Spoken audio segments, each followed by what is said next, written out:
Today's story put me in mind of that old Zen riddle. What happens when an unstoppable force meets an immovable object? Well, the Hixon Rail Crash might be as near as you can get to that scenario happening in real life.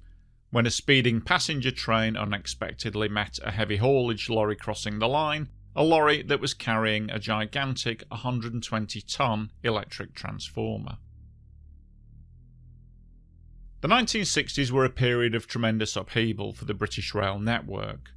Long gone were the pioneering days of Victorian ingenuity and the construction of incredible viaducts and bridges.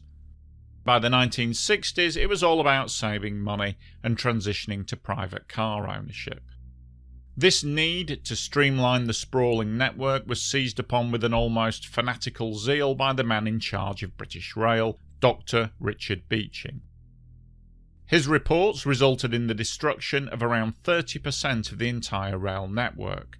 That's 7,500 miles of track, 2,500 stations, and the loss of almost 68,000 jobs.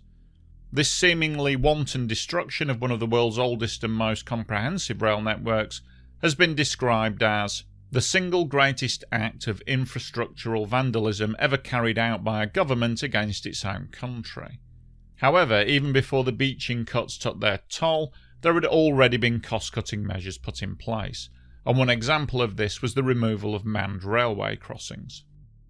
Now, back in the day, each and every level crossing was manned, that is to say that a railway employee would come out of his hut to manually close the gates and then reopen them once the train had passed. This was, of course, time-consuming and expensive, as someone had to be paid to do that job. The answer was to switch to automatic crossings, similar to those that were already in use in parts of the European continent. This changeover to automatic crossings began in the early 1960s, and the barriers on the West Coast main line just outside the small Staffordshire town of Hixon were installed in July 1967. One overlooked or underplayed aspect of the change to automatic crossings was that it put the responsibility for safety squarely on the shoulders of the individual motorist, not on the railways. Now, I know it's not rocket science, realising that you should stop when the red lights flash and the barriers come down, but the general public's unfamiliarity with these new crossings, combined with the confusing signage, the brief warning time, and the sometimes erratic behaviour of the barriers themselves, were all factors in making the use of these crossings much more hazardous than it should have been. The job in question for the Winds haulage firm that day, which was Saturday the 6th of January 1968, was to transport a huge 120-tonne transformer from the English electric factory in the centre of Stafford to their storage depot, which was a leased hangar at the disused RAF Hixon airfield. Due to the size and mass of this transformer, Winds would need to use a double tractor unit. This behemoth of a vehicle consisted of a 32-wheel, 16-axle low loader in the centre and two powerful steering tractor units at each end. The entire vehicle was 148 feet in length and weighed, with the transformer in the middle, a whopping 162 tonnes. Now that's an incredible amount of mass that's going to be trundling along the streets of Staffordshire that morning. As the crow flies, RAF Hixon was only around 5 miles from the factory, but the size of the load necessitated a long, tortuous route which crossed the railway line just before reaching the depot. The massive transporter, accompanied by police escort, left the factory at 9:30 a.m. The front tractor unit was being driven by the experienced Mr. Groves, and the rear tractor unit was being driven by Mr. Ilsley. There were also 3 assistants walking alongside to warn of any snags along the predetermined route. Obviously, it was slow going, and it took just under 3 hours to arrive at the now automated level crossing just outside of Hixon. As the convoy approached the crossing, they would have seen the new 2 hammers sign and the headroom clearance sign warning of high voltage cables above. One of the police cars crossed over first to make sure that the entrance to the field was unobstructed. Then the policeman gave the clear signal and indicated for the heavy hauler to begin crossing the railway track. Now, crossing the line was no easy feat, but it could be done. The problem was the overhead power lines, which limited the clearance to just 16 feet 6 inches. The transporter, with the transformer loaded on it, topped out at 16 foot 9 inches, but the adjustable hydraulic suspension meant that the driver could lower the clearance down to 16 feet 3 inches, just enough to get through. However, going that low would almost certainly ground out the trailer on the railway lines. So it was going to be one of those threading the needle type jobs. A very slow crossing coupled with intense concentration from the drivers.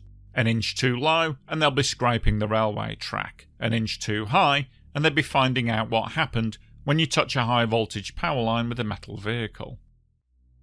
At 12:26 p.m, the transporter began inching its way across the line, both drivers concentrating intently on the upper and lower clearances, carefully manoeuvring the enormous load across the tracks. Just as the front tractor had cleared the lines and the transformer was straddled across both tracks, the red warning lights of the crossing began to flash, the warning bell rang, and the barriers came down. A train was coming, and it was going to hit the crossing in just 24 seconds.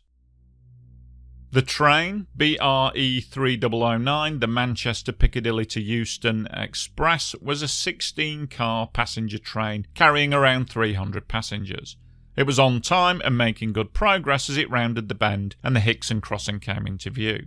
Train driver Stanley Turner, seeing the crossing completely blocked by the huge transformer, immediately slammed on the brakes, but it was no use. Travelling at an estimated 85 miles an hour, the train needed almost a mile to stop, and there was barely a quarter of that distance remaining between the train and the crossing. The Wind's drivers, Groves and Ilsley, yelled for everyone around the crossing to get clear, and they both hit the accelerators hard. A very brave decision for the rear driver, Mr. Ilsley, as the most likely result of this action would be his tractor unit being right on the lines as the train hit. However, a 162-tonne heavy hauler isn't exactly quick off the blocks, and the transformer had barely cleared the northbound track when the train hit. Ilsley remembered seeing train driver Stanley Turner through the cab window, gripping his controls rigidly and staring ahead in horror. The impact was utterly catastrophic. The locomotive hit the low loader on the left corner, flinging the 120-tonne transformer to one side and ripping the trailer in two. The cab of the locomotive engine was completely flattened and its front wheels were sheared off and rammed back underneath the heavy engines. The first 5 passenger coaches were almost completely destroyed, spilling and tumbling into a twisted mass of metal and broken glass, debris scattered over a wide area of track.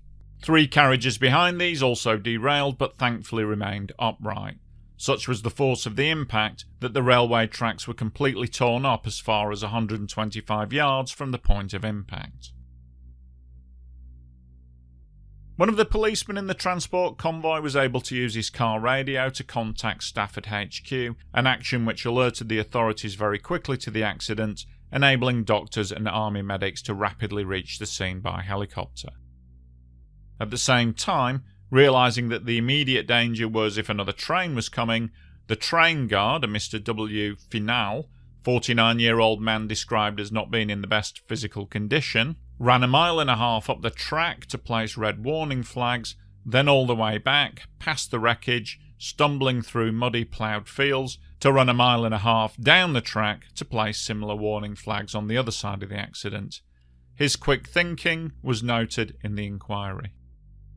Looking at the photographs, it's easy to imagine a death toll well over 100 for an accident like this, but amazingly there were only 11 fatalities. The driver and 2 others in the train cab, and 8 passengers. The main reason for this is that the first-class coaches were located at the front of the train and, due to the ridiculously high cost of travelling first class on British Rail, they were almost completely empty. The rear of the train, where the second-class passengers were, escaped the brunt of the crash. These carriages were packed, with people standing in the aisles and by the doors. Now, I know it's of scant consolation for the people who did perish in this accident, but in all honesty, this rail crash could have been a lot worse. The public inquiry into the Hixon disaster was chaired by barrister Edward Gibbons, and his findings highlighted shortcomings with almost everyone involved and the operations of the automatic barriers themselves, which were at the time being busily installed across the country at large. The haulage company Wins came in for especially harsh criticism from Gibbons, as it turned out that another of their low loaders had been involved in a near miss just a year earlier. In that incident, the road surface on the far side of the crossing had not been fully repaired, and there was a 4-inch drop which caused the tractor unit to ground the low loader and block the lines. A railwayman from the adjacent signal box apparently told the driver, "You can't park there," seemingly happy to berate the stranded driver instead of using his time to warn the approaching train that there was a vehicle stuck on the tracks.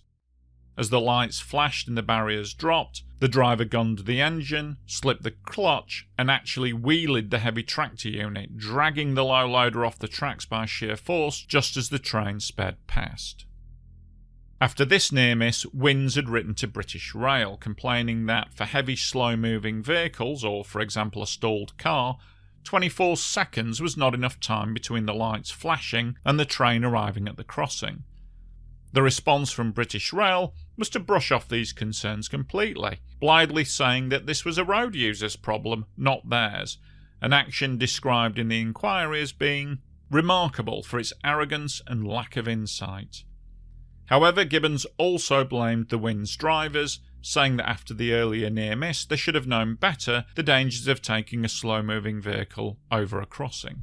In their defence, the drivers stated that the police escort had been the ones clearing each intersection and declaring it safe to pass, and for them, the rail crossing was no different. The policemen admitted that they themselves had never seen one of these new crossings before and were completely caught off guard by the short warning time, one stating that he was absolutely astounded by the speed of the whole process. In the end, no one person was found to be at fault, but rather a whole raft of minor failings combined with the unfamiliarity of the new automated barriers ultimately caused the Hixon crash. In the wake of the tragedy, new post-Hixon signs were put up, leaflets distributed, and a public safety campaign was launched to educate the general public about the safe way to use these new level crossings. This couldn't come soon enough, as even as the Gibbons inquiry was collating its findings, 5 more people were killed in an accident when another passenger express hit a small car which had stalled and had been trapped between the barriers as they came down. Although there have been other deadlier rail crashes over the years, the Hixon tragedy is not completely forgotten. A small memorial to the victims of the crash was unveiled at the nearby church on January 6, 2018, the 50th anniversary of the tragedy.